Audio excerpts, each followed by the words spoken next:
After I'd been back in Des Moines for about 15 years, I was nominated for an award given by the Des Moines Register called the Iowa Star Award.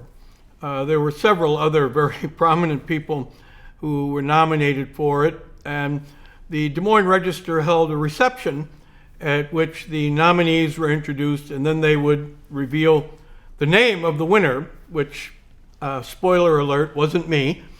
But the publisher of the Register, up making remarks and introducing each one of the nominees, would say a little something about him. When he got to me, he said, Ken Quinn is sort of the Forrest Gump of Iowa.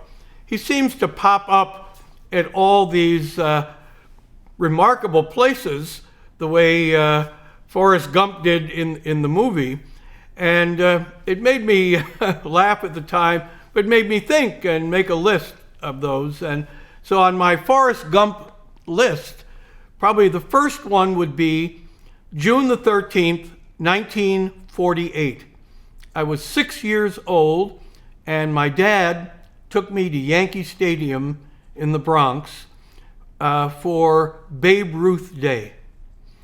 This was, Babe Ruth had retired, he was ill, but came, put on his uniform, came out to the plate, had a bat, they threw him a couple of soft pitches, and he swung hard with a big grunt, and I remember it so vividly.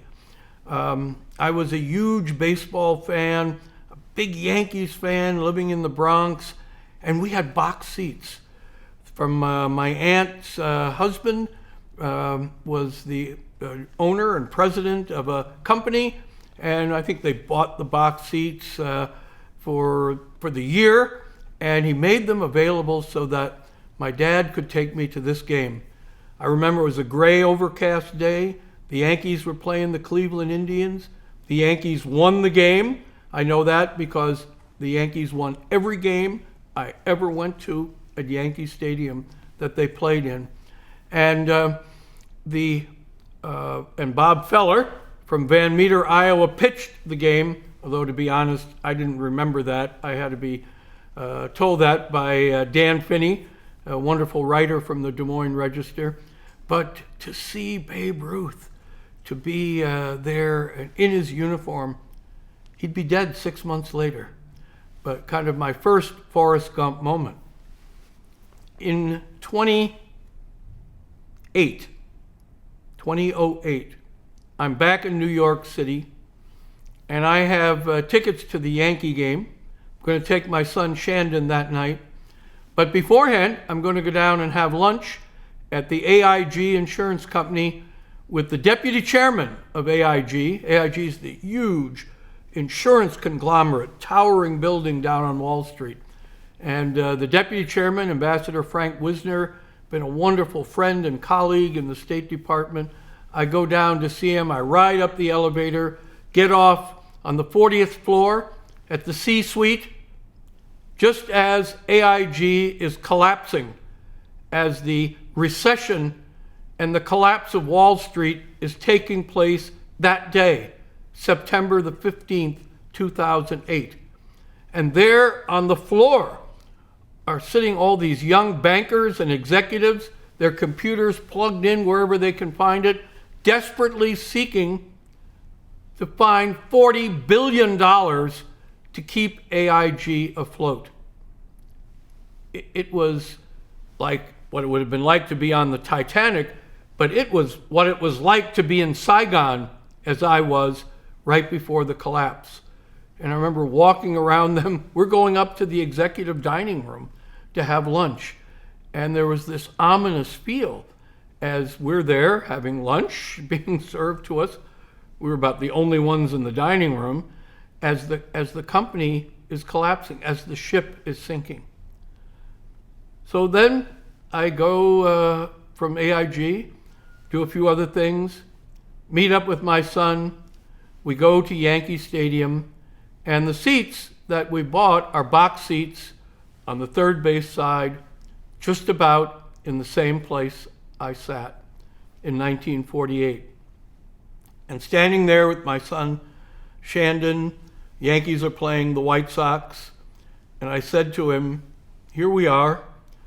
This is the last week of Yankee Stadium, referred to as the house that Ruth built.